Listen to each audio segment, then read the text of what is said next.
Welcome, curious minds, to the deep dive. We are really glad you've joined us today. Yeah, great to be diving in again. We're plunging into a topic today that, Yeah. well, it promises to shake up your perception of the world around you. It's one that many might dismiss, as too grand or fantastical to be real. But which our sources, the documentary we're looking at, assert is very much underway and has been for decades, apparently. Exactly. And before we jump into the thick of it, just a quick request.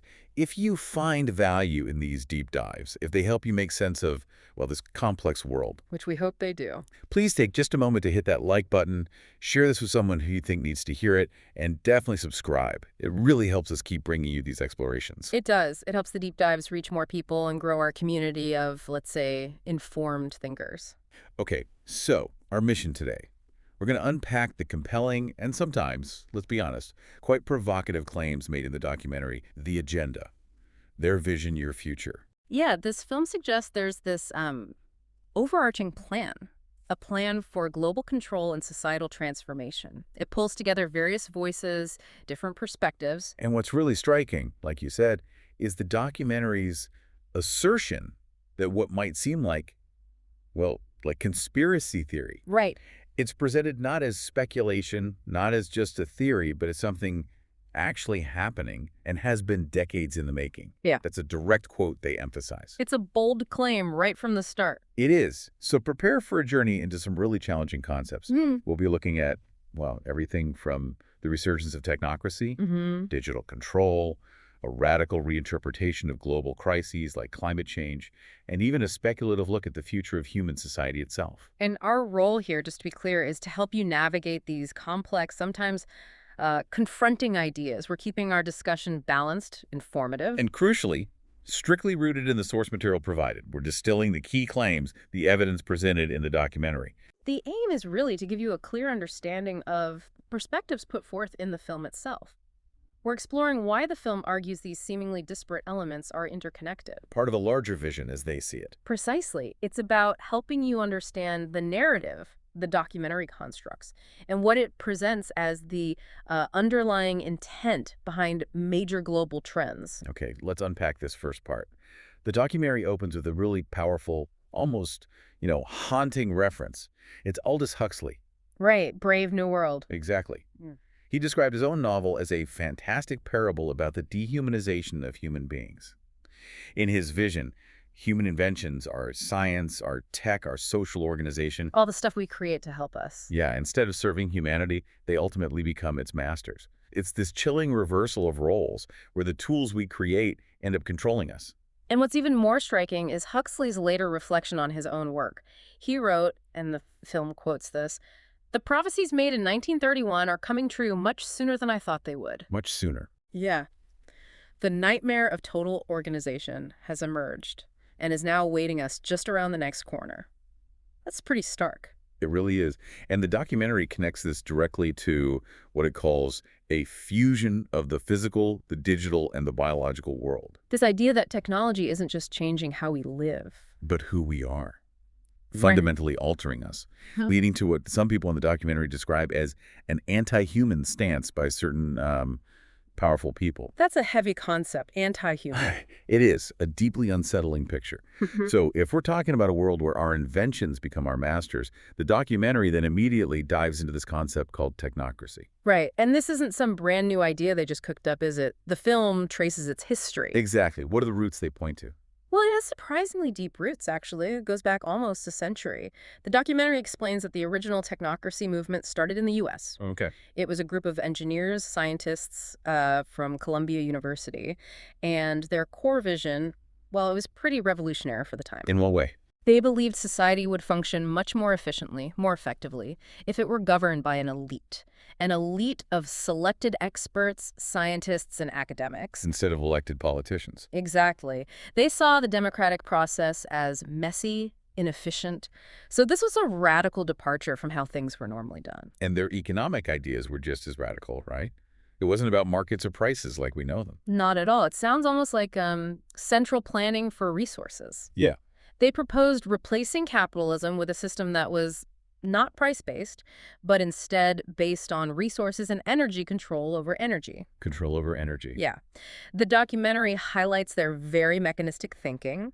It emphasizes they lacked, quote, any spiritual bone in their approach. Very logical, very machine-like. And the definition they gave for technocracy. Pretty blunt. Technocracy is the science of social engineering, the scientific operation of the entire social mechanism to produce and distribute goods and services to the entire population, optimizing society like a giant machine. So this original movement in the U.S., it was relatively short-lived, according to the film. Right. But they make this powerful claim that its principle never died. How does the film say this principle is showing up today? Well, the documentary argues there's been a very strong drift towards globalization, towards the ultimate centralization of control in the hands of unelected officials at supranational organizations. So the idea persists, even if the original group faded. Exactly. The underlying philosophy that expert centralized control is better than messy democracy for managing society. That idea, they argue, has persisted and is now being implemented globally through these unelected bodies. Like the ghost of technocracy, but on a bigger stage. You could say that, operating at a much higher level now. Which brings us to maybe one of the most infamous phrases connected to all this, a statement that caused a lot of alarm. By 2030, you will own nothing and be happy. Yes, the WEEF statement. The film argues this isn't just some prediction for the World Economic Forum, is it? No, far from it. The source, the documentary, interprets this phrase, which got a lot of attention, not as just a prediction, but as a statement of intent. Intent by whom? By global power brokers. It points out the inherent oxymoron in it. How can you be happy owning nothing? It questions the sincerity. So the film sees it as a symbol of something bigger. Yes, emblematic of a larger strategy. It explicitly claims an attempt is underway now to collapse liberal democracy and replace it with global technocracy. A collapsed liberal democracy, that's huge. It is. The insight the film pushes is that you need to look past the sort of public-facing, often positive language of these initiatives. And see what's underneath. Exactly. Understand that, according to the film, terms like sustainability or happiness might mask agendas focused on control and limiting freedoms. It's saying, learn to decode the language. Understand the alleged true meaning behind the slogans. Right. It's a call to decipher a kind of hidden lexicon. This sounds incredibly adversarial. I mean, the documentary even uses this really strong term, the omni-war, to describe this alleged global takeover attempt. Yeah, that's a provocative term. What exactly do they mean by omni-war? Well, it's detailed as this assertion that a transnational ruling class is literally at war with the rest of humanity. Literally at war. That's the claim. And has weaponized everything that it can. It's not presented as just a metaphor, but as a deliberate coup. And a coup to do what? To remove power from parliaments, from legislative branches, and consolidate it into a monetary system which has complete control. Wow. And they think this is actually possible now.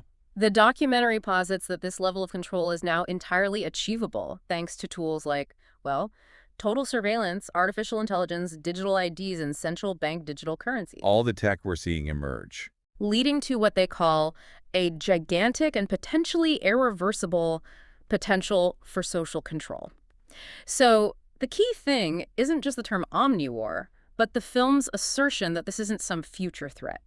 It's an active, multi-pronged effort happening now. Leveraging everything as a weapon. That's the framing. Okay, that is a massive claim to process, and the documentary must anticipate the reaction, right?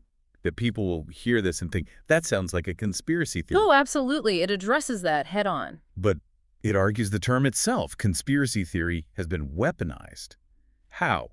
It states that conspiracy theory has become one of the most successful propaganda terms of all time in closing down discussion and debate. A way to shut people up. Essentially. It calls it a thought-terminating cliché. And despite being simple, the documentary argues it's surprisingly effective at stopping reasoned discussion, even when someone tries to present facts. So the film's premise is basically, we know you'll call this a conspiracy theory, but here's why we think it's real. Pretty much. It asserts that this global takeover is not only possible, it's actually happening and has been decades in the making.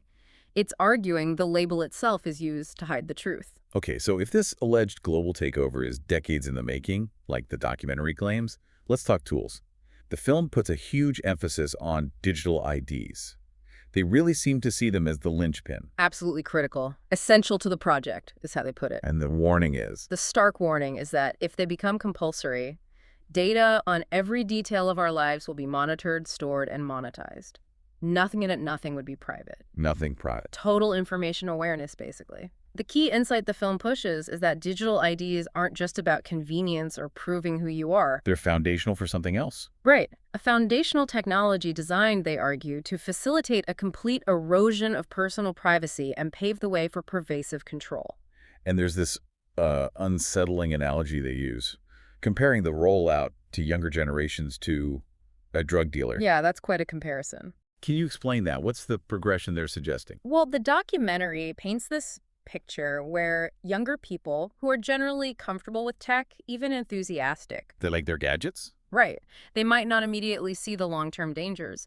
So they are, as the film puts it, fed low levels of drug where it's all fun. That's the beneficial, entertaining side of digital tech, social media. A hook. Exactly. But then the warning goes, later when you have them addicted, you feed the hard stuff. Which is? Things like central bank digital currency, control, and censorship systems. The implication is that younger people will realize all too late they've essentially walked themselves into a trap. Giving up freedom for convenience. Willingly, almost. That's the danger highlighted. Wow. That's a powerful and, disturbing image. And this digital ID, as crucial as it's presented, it's just one piece, right? Part of a much bigger surveillance picture. Oh, absolutely. The film brings in Aman Jabi, an expert in facial recognition. He apparently left Silicon Valley. Yes, because he recognized what he called the dark side of surveillance technology. And what does he reveal about how pervasive this surveillance is, especially through devices we use every single day? Well, Johnny explains that even our smartphones are way more sophisticated surveillance tools than most people realize. He says modern phones have these advanced 3D camera modules. Oh. They use near-infrared projectors. They project tens of thousands of invisible dots onto your face. Then a near-infrared camera captures how those dots distort. And that tells them. It allows them to reverse engineer an exact profile of your face, a highly precise 3D digital twin of your face, much more detailed than just a photo. And this biometric data. The documentary warns it will be used to unlock your digital identity, turning it into an incredibly powerful tool of control. So it's not just phones, our homes too. The idea of being never alone in your home because of smart devices. Precisely. The film highlights that all these wirelessly connected devices in our homes, smart appliances, cameras, microphones, they're monitoring everything all the time. Like smart meters. Yeah, smart appliances talk to smart meters, sending real-time usage data about your energy consumption. And a specific, quite alarming example given is Ring cameras. Lots of people have those for security. Right.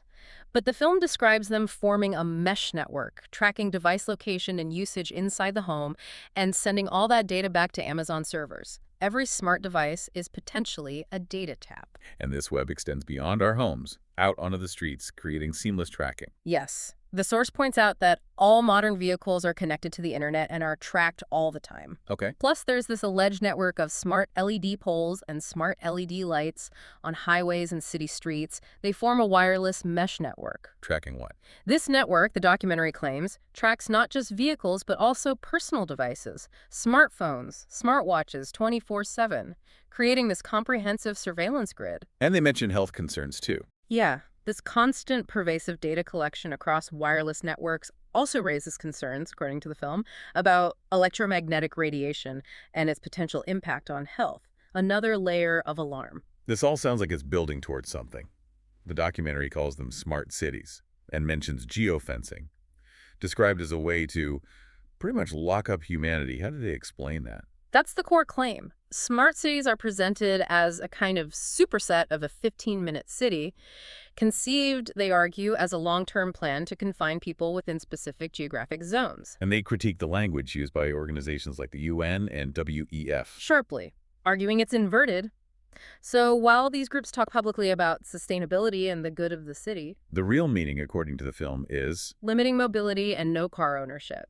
The insight they're pushing is that this benign, even desirable language used in public, it allegedly conceals a different, much more restrictive agenda. so this inverted language hides darker meanings. Can you give more examples the film uses? Sure, the documentary unpacks it. Smart lighting really means surveillance control via LED grid. Water management becomes water rationing. Okay. Noise pollution translates to speed surveillance. Traffic monitoring means limiting mobility. Even energy conservation is explicitly reinterpreted as rationing heat, electricity, and gasoline. Rationing everything. And then there's geofencing, described as an invisible fence. You can't go beyond a certain point. It's linked to your facial recognition, your digital identity. And enforced town. Through smart contracts that could, quote, turn off your digital currency beyond a certain point from your house. Digital enforcement of physical boundaries. This paints a picture of constant observation, inescapable control. The documentary sums it up as our world becoming a digital panopticon. Right, where people are monitored, analyzed, managed, and monetized, with surveillance capitalists making billions. But this is not just adults being monitored, is it? The film claims children are the youngest targets. Their data, their minds, actively exploited. That's a very disturbing claim they make, yes. That children are being exploited, even through things that seem innocent, like board games or iPads. How? These devices, it claims, have cameras that are observing and scoring and emotionally calibrating the faces of all the children, and the screens are allegedly manipulating children's behavior. Child data is explicitly called big business. A commodity. Essentially, yes. And there's this concept tied to it, social impact investing. That sounds quite unsettling. Financial bets on kids' futures. It's presented as highly controversial. Social impact investing is described as a system where kids are, quote, traded on Wall Street in real time.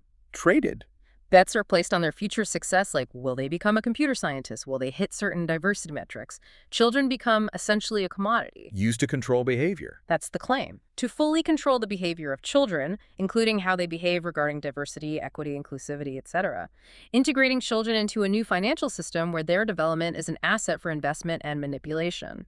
And the source points to real-world examples, specifically in Chinese classrooms. Yes, those examples are presented as a kind of cautionary tale. Classrooms with robots analyzing student health and engagement. Wow. Uniforms with chips tracking location constantly. Surveillance cameras monitoring phone use. Even yawning. Yawning. And even more invasively, sensors allegedly picking up neural data directly from students' brains, sent in real time to the teacher's computer. A chilling example of potential digital control over kids. This leads straight to the idea of the zero trust protocol. Sounds like cybersecurity jargon. It is. But the film suggests it's going to be applied to the physical world, changing how we access basic things. Exactly. It's defined as a core cybersecurity concept. Never trust, always verify. Shifting the default from implicit allow to default deny. Okay, so how does that apply in the real world, according to the film? It describes future retail where everything will be behind plexiglass doors with a 3D camera. Lock. Yes. And these doors only unlock through your digital identity and facial recognition.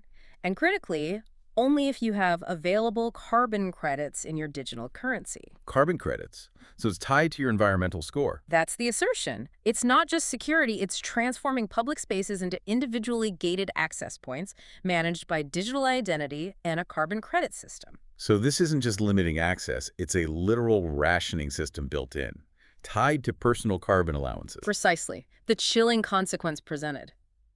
If you've reached the limit of your alliance, it could be access denied. Denied what? Not just luxuries, access to fuel, to travel, to meat and dairy products, to clothes and other consumer goods. Everything could be valued by its carbon footprint. Even internet access. The documentary suggests even access to the internet could be denied based on these allowances. The whole system is summarized as an inverted prison. An inverted prison. A world of locks, where you are supposedly free to roam about, but everything you want to access is behind lock and key. A powerful metaphor for a life constrained by digital rules. Invisible, but absolute. That's a heavy thought, that inverted prison.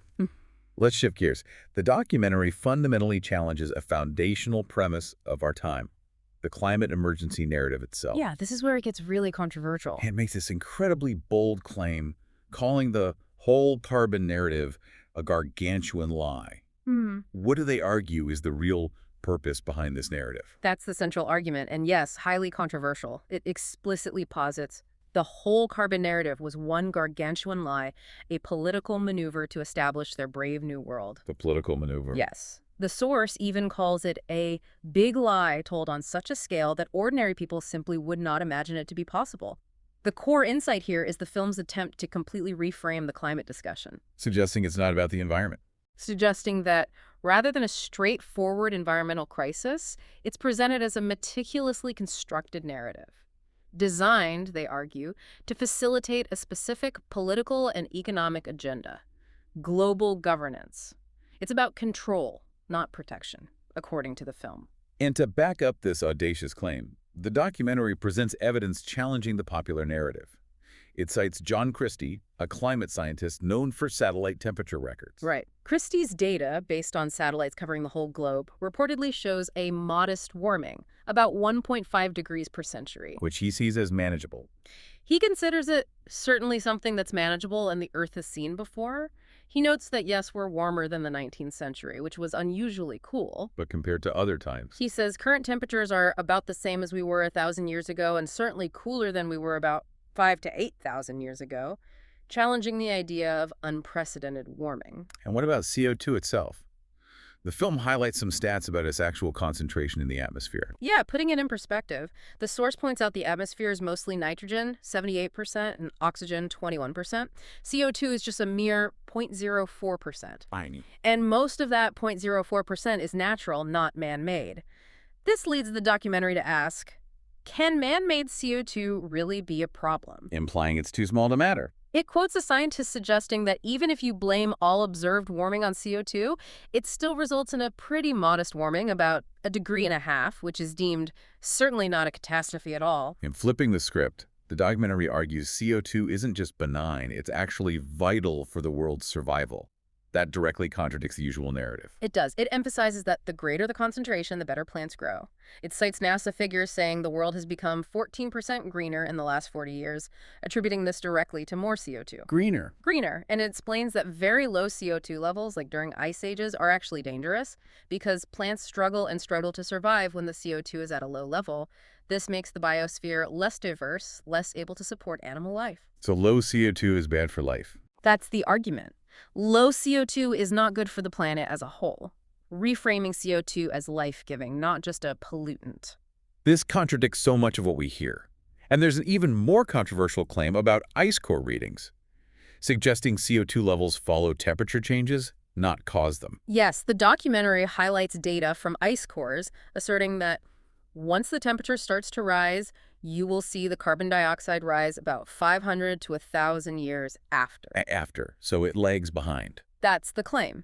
CO2 lags temperature changes, which implies a very different cause and effect relationship than usually presented. And the implication of that.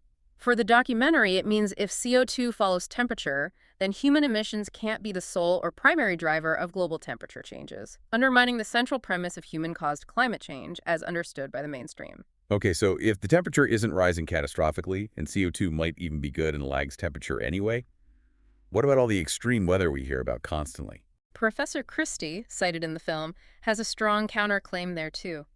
He states quite emphatically, virtually every one of these claims is false. The extremes are not increasing. No increase in hurricanes, floods, droughts. He specifically mentions hurricanes, tornadoes, thunderstorms, floods, droughts, not increasing in intensity or frequency. He says, it's just going along like it always has with the natural variability. So why does it feel like they're increasing? He suggests it's often due to better reporting, more awareness, not an actual change in the weather patterns themselves. And the documentary even questions the data used for some extreme weather claims, citing a specific UK example. Right. It references the UK's record high temperature of 40.3 degrees C in July 2022, widely reported. I remember that. The criticism is specific. The measurement was reportedly taken at RAF Coningsby, a military airport, with 3 Typhoon jets landing on a runway next to the measuring device.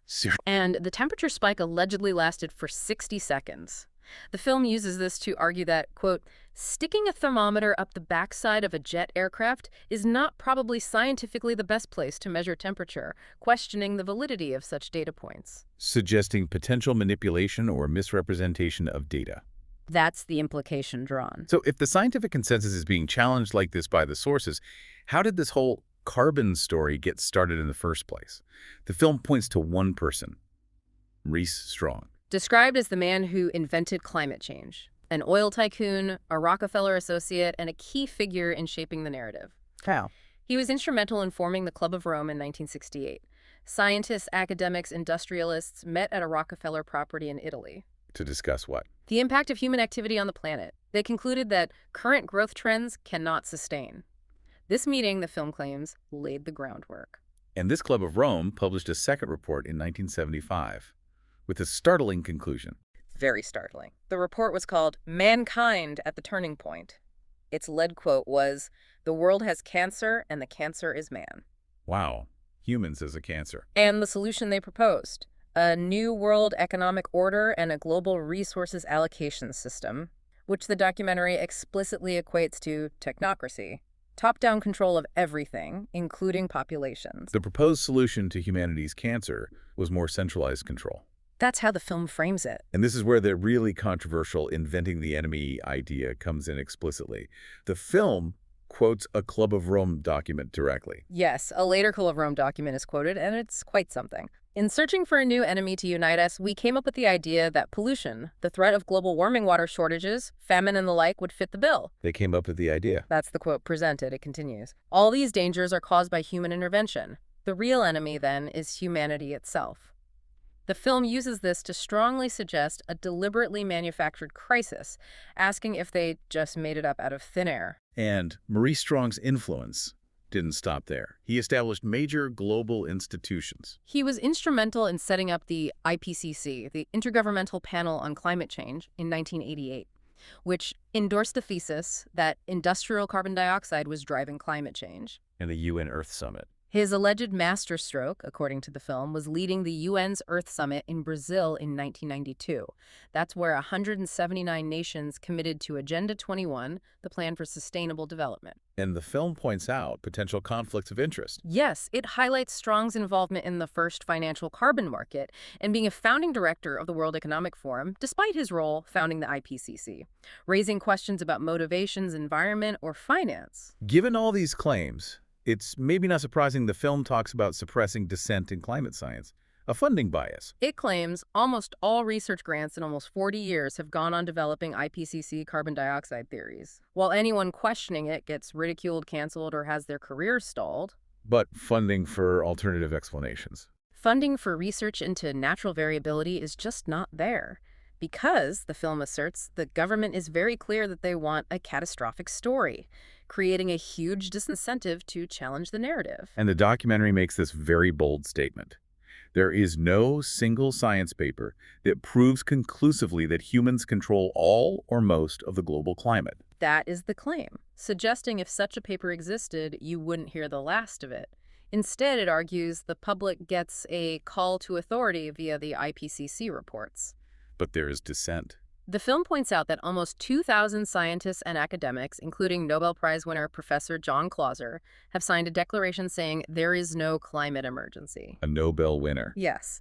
Clauser is quoted saying the popular narrative reflects a dangerous corruption of science that threatens the world's economy and the well-being of billions of people. He calls for a full and honest debate. So the film argues there is significant dissent, but it's suppressed. That's the key insight presented, challenging the very foundation of the climate emergency narrative. Okay, so challenging the climate narrative itself is one thing. The documentary then pivots to the policies based on that narrative, specifically net zero. And it argues these policies are leading to, well, economic suicide. That's the strong assertion, yeah. The documentary claims Europe's mad dash towards net zero is effectively economic suicide, How so? leading to purposely impoverishing ordinary people and deindustrializing Europe. It argues companies are being forced to move where energy is cheap. Like where? The U.S., with fracking, or China, still heavily coal-powered. The core argument is that net zero isn't just damaging, it's a deliberate strategy to shift industrial power and wealth, impoverishing Western populations under an environmental banner. And the film highlights the irony of China's role in this. Absolutely. It notes China continues to open new coal-fired power stations. Why? To drive the factories that manufacture wind turbines and solar panels, which are then sold to the West. So we buy green tech made with coal power. That's the irony pointed out. China emits almost 30% of global greenhouse gases, the UK less than 1%. Emissions are just transferred, China gets richer, while the UK faces a bleak and expensive future. Pricing ordinary people out of electricity. That's the prediction made in the film. And the core problem, according to the documentary, is that the tech and infrastructure just aren't there for reliable, renewable energy. That's a key argument, a fundamental ignored flaw. It cites UK figures. Solar generates power only 9% of the time. Onshore wind, 20–40% capacity. Offshore wind, 30–50%. There are big gaps. Huge gaps. There will always be significant periods when demand is high, but renewable supply isn't there. The film argues a tenfold increase in renewables would be needed just for current usage, let alone future needs, making net zero targets impossible without massive, currently non-existent storage. And it mentions analysis suggesting the costs for backup systems are grossly underestimated. Yes, Ralph Ellis's analysis of government reports, he suggests costs run into trillions of pounds for backup systems, needing the equivalent of thousands of new backup power plants across the UK. An energy fantasy. That's what the documentary calls it. Not properly thought through or honestly presented, setting up a system doomed to fail. So if supply is unreliable, how is demand controlled? The film suggests rationing by price. That's the mechanism described. It predicts electricity will only be available at a price you can afford when the wind is blowing and when the sun is shining. And when it's not. Prices will simply increase to reduce demand down to the available supply, making electricity unaffordable for many. And smart meters play a role. Crucial, allowing minute-by-minute pricing to manage demand. The chilling implication. Going back to pre-industrial age where the weather determines our lifestyles, a huge step backward. This sounds like a future of deprivation. Yeah. A UK organization's report is cited, forecasting a bleak future. Yes, the UK Fires Organization's report, suggesting targets are unrealistic, won't be met, leading to maybe a quarter of the power by 2050. Resulting in severe restrictions on travel, meat, clothing, even living in mud huts or impacted earth. That's apparently UN terminology for sustainable housing. And renewables are more expensive anyway. Considerably higher than market price, requiring ongoing subsidies, burdening taxpayers further. That's the claim. And layering onto this energy demand problem is AI, artificial intelligence. Right. Larry Fink of BlackRock, a huge investment firm, has a stark prediction. By 2030, data centers powering AI will use 30 times more power than a single city, 30 times. posing huge societal questions about where this power comes from and the impact on energy prices for everyone else. Another massive pressure point on already strained systems. Okay, beyond energy, the documentary claims there's a global war on agriculture. That sounds intense. It contrasts John Kerry's statement on emissions with farming's basic role. John Kerry is quoted, "Agriculture contributes about 33% of all the emissions." The documentary quickly adds, "Farming contributes 100% of the food that we need to eat," calling that an important detail. Implying it's an intentional strategy. Yes, claiming they are demolishing our food infrastructure partly to cause a crisis, which will then be blamed on climate change. The argument is that dismantling traditional farming is deliberate to create scarcity and control the food supply. So it's not about emissions, but a land grab and profiteering opportunity for specific industries. That's the argument. The corporatization of our food sector, with the pharmaceutical industry taking over the food supply. Pharma taking over food. The ultimate goal, it claims, is to switch everybody from real food to pharma food, lab-grown synthetic foods for complete control and incalculable wealth through patents, intellectual property. And suggesting the people pushing this won't eat it themselves. Implying a double standard, yes. And Bill Gates gets singled out again for his investments in alternative food tech. Yes. Highlighted for investing heavily in artificial meat and genetically modified crops, framed as avoiding climate disaster. But the film alleges his real goal is total control over all life on the planet by monopolizing intellectual property, like he did with computers. Leading to a centralized food system. A totally centralized food system where a tiny handful of corporate interests in bed with totalitarian government will dominate the food supply. That's the fear expressed. This would devastate traditional farmers, wouldn't it? And the availability of natural food. The film mentions UK policy changes affecting farmers. Notes that reducing inheritance tax relief penalizes family farms, making it harder to pass them on, forcing land sales. And nutritional concerns about the replacement foods. Kelly Seaton, a farmer in the film, worries they'll be very nutritionally lacking. Creating a potential profiteering circle for pharma less nutritious food leads to more illness, needing more drugs. She also mentions woo-woo figures for farm carbon footprints. Yeah, arguing these figures allow big corporations to easily offset their carbon while farmers get hit with regulations beating us with a stick. And the argument about cow methane. Farmers challenge that. Kelly Seaton counters that cow methane is part of a natural cycle, unlike fossil fuels. And their manure fertilizes fields, reducing reliance on artificial fertilizers. So they're carbon recyclers. Ed Rhodes, another farmer, uses that term, saying rooving livestock destroys the sustainable farming process that's worked for centuries, misrepresenting livestock's role, they argue. Beyond policy, actual farmland is under threat. Specific examples. Indeed. British Airways buying farms for tree planting carbon offsets, not food. Okay. Land declared sites of special scientific interest, restricting farming. Right. UN SDGs driving rewilding programs, 1,200 square miles planned for wildlife in the UK. Taking land out of production. Dam removal affecting water for crops. Planned Dutch farm closures, 3,000 farms. Denmark's proposed cow tax. Cultivated land disappearing under huge solar parks like in East Anglia, calling it a crime to use productive land for solar panels. And UK food self-sufficiency is declining. Significantly, from 78% in 1984 to less than 60% today, projected to fall further. And schemes like the Sustainable Farming Incentive actually pay farmers not to produce food, Paying them not to farm. contributing to fears of food shortages and a forced shift to processed food, maybe lab-grown meat, seen as part of the plan. And the final chilling piece.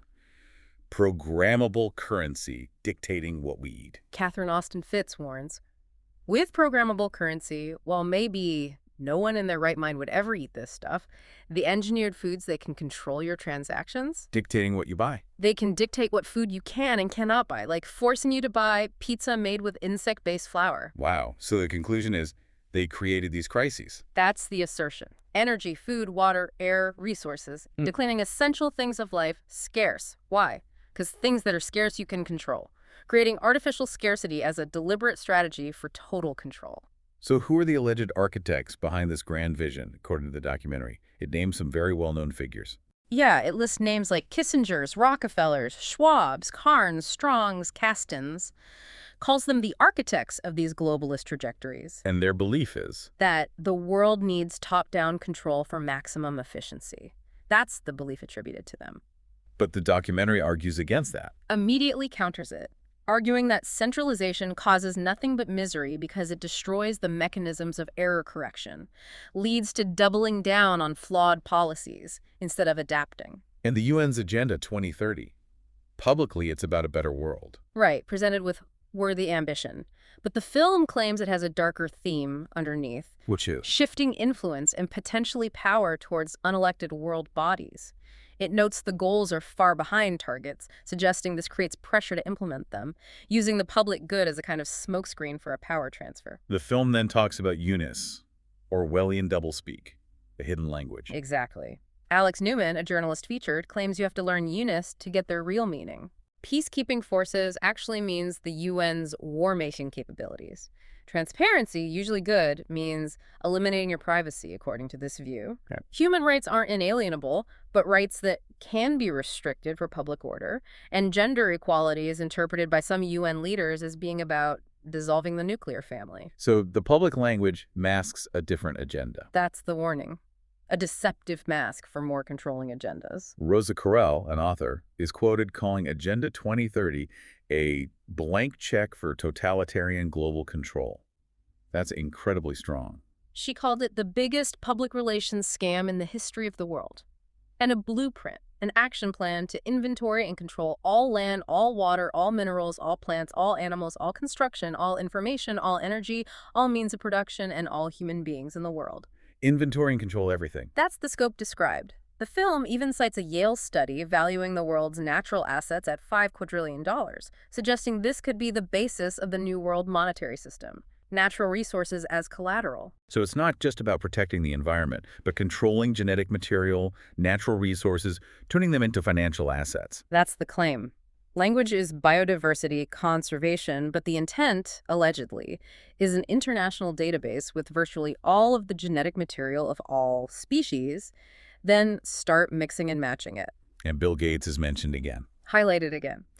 Assertion is he and his buddies want to end up in total control over all life on the planet by monopolizing intellectual property for genetic resources. And they connect this to his land ownership. Posing the rhetorical question if it's a coincidence, he's the largest private landowner in America and involved in planning smart cities, implying a consistent strategy. It's clear the film sees global institutions like the UN and deeply intertwined with powerful financial interests. Definitely. Emphasizes the oligarchs of global business are embedded in United Nations policy. Motivation, not environment, but profit, especially green finance. Green finance. Stating it's not conjecture. Under the guise of climate change, vast fortunes are already being amassed through carbon markets, natural asset companies. These companies identify the asset and then issue shares out of thin air. Their purpose. To generate profit for shareholders. Has nothing to do with preserving the environment, the film asserts, but creating new financial instruments. And the public say in all this, democratic accountability. The film states plainly, there's no route that an ordinary person can take to make a representation to United Nations, calling it fundamentally undemocratic. So who they build relationships with? Billionaires. Slating the Rockefeller family's history, part financing the UN HQ, belief in world governance. The Trilateral Commission, co-founded by David Rockefeller, is presented as having revived technocracy, planted seeds for UN sustainable development, aiming to capture the physical resources of the world and administrate them. And the World Economic Forum, the WEF, led by Klaus Schwab, another major player. Schwab is presented as the public face of stakeholder capitalism, which the documentary calls a planned system of central ownership and control, uncomfortably close to communism.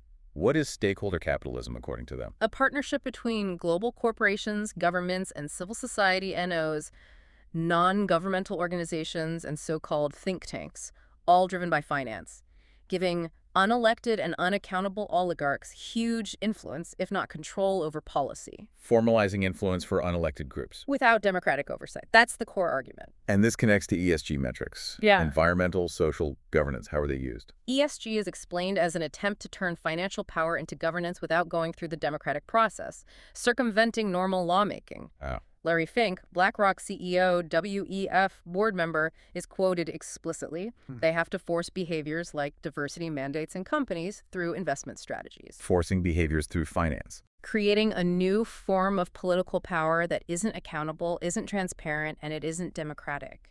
The implication. Our lifestyles, culture, future manipulated by financial pressure, not laws. Our compliance vital to the agenda. Moving to other institutions. The World Health Organization, WHO, highlighted for an alleged power grab after COVID. The film claims WHO sought to increase power to unprecedented levels via amendments to its pandemic treaty and the international health regulations. Driven by what? A key driver mentioned is its One Health initiative, broadly asserting that climate change, animals, plants, water systems, ecosystems are all central to health. Redefining health very broadly. This comprehensive redefinition, it argues, puts the WHO Director General in a key position to influence, even control, world events far beyond traditional health issues. And this alleged power grab is tied to financial conflicts. Pharma foundations. Yes. The film points out 84% of WHO's 2022 income was voluntary donations, top sources. Bill and Melinda Gates Foundation and Gavi, the vaccine alliance backed by Gates. Shifting WHO's focus. Argued it shifted focus from broad public health to an emergency agenda, effectively becoming a world vaccine organization, constantly promoting vaccines because that's what the money is coming in to support. The pandemic treaty called a business deal focused on pandemic profiteering. And this influence trickles down to the local level. Local councils sucked in. Claims local councils get sucked in by networks of green organizations, UK 100, C40 cities, Global Covenant of Mayors. Doing what? Encouraging councils to sign pledges for climate schemes, banning cars, pushing vegetarianism, restricting trade often without challenging the rationale. These groups create scorecards to pressure councils, flattering them as planet savers. Civil society bought off. Ben Pyle, a commentator quoted, states, "Civil society has been bought," suggesting capture of local governance by outside interests. And the media's role, according to the film.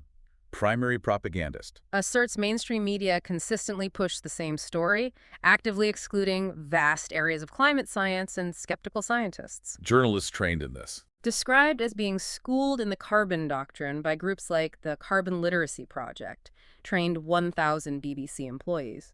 Sky's partnership with the Behavioral Insights team mentioned aiming to nudge viewers to decarbonize their lifestyles. Oh. Recommendations like give green content more screen time, use kids' content to encourage positive environmental behaviors. So impartiality is gone, replaced by unwavering propaganda statements. Exactly. Statements like, it is unequivocal that human activities are responsible for climate change are amplified. No room for counterarguments. Any specific organizations pushing this? Covering Climate Now, a nonprofit membership organization, is cited, promoting the narrative with 500-plus media partners, Reuters, Bloomberg, Guardian, etc., funded by groups like the Rockefeller Family Fund. But independent media is seen as a counterforce. Notes that independent media people with much larger audiences are emerging, providing alternatives. Finally, academia should be objective, critical, also seen as subverted. The film claims universities with less government funding rely more on private funding Gates Foundation, Wellcome Trust, leading to vested interests, driving teaching towards business goals and ideologies at the expense of critical thinking. An example. The European Network on Climate and Health Education, Glasgow University, trains medical students to accept climate science as established fact, the largest health emergency. Backers include WHO, pharma companies. Argues this makes academics orientate their research towards the money, subverting universities' purpose. And this alleged indoctrination starts early, shaping kids' minds. Yes. Claims the world of young children is permeated by the global ideologies of the United Nations. UN's SDG Goal 4, education, is interpreted not as education, but indoctrination, an effort to bring all the children of the world into this one-world globalist system. How is this done? Through fear and guilt, especially about climate change. Highlights messages telling kids to fight climate change, reduce your electricity use. Statements like, we die, it's kind of your fault, quotes Greta Thunberg. I want you to panic. Act as if the house was on fire because it is. Damaging kids' mental health. Argues this relentlessly promoting fear is having a very damaging impact, making them feel like a scourge on the planet, apologizing for existing. And this fear is paired with a censored curriculum, limiting critical thought. Cites a study of textbooks finding unqualified acceptance of climate change, the wonders of vaccines, Kim foods, lab foods, few counter-arguments. Students cannot succeed without adhering to the narrative. Political thinking absent. Claims critical thinking is completely absent from the national curriculum except in art and history, stunting children's brain capacity by discouraging independent thought. And this extends beyond climate, gender politics, transgendering in schools. Mentions local authorities advising teachers not to use the words boy or girl, third-party agencies promoting a form of evangelism. This is who I am and you might be too.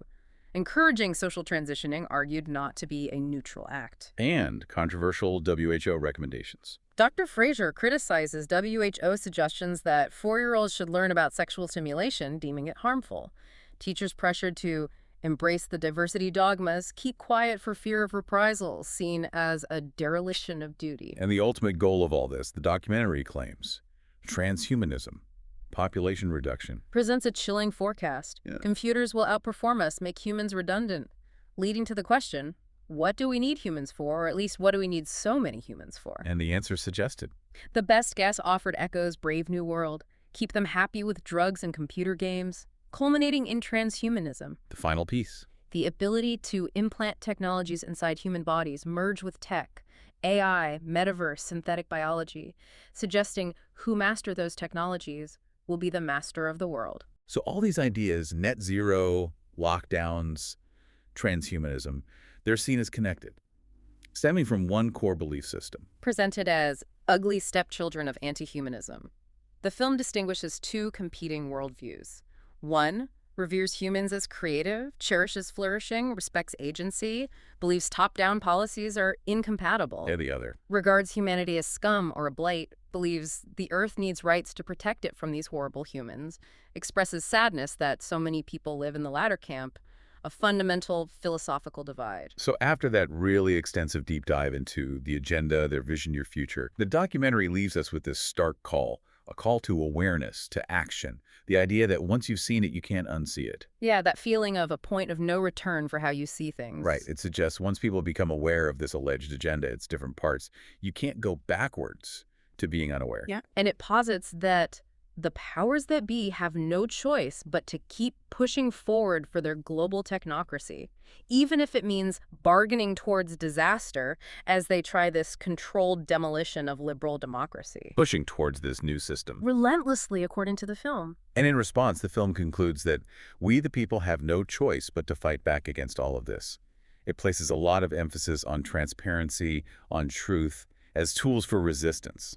It really stresses the imperative to continue to tell the truth and to do it for the sake of our children, for the sake of humanity, for the sake of generations yet unborn. And the only way to avoid that digital prison future they described Is to find a better pathway. And that pathway is through absolute transparency, where intentions are clear, not hidden behind that inverted language we talked about. There's a core belief expressed, too, about freedom and virtue. Yes.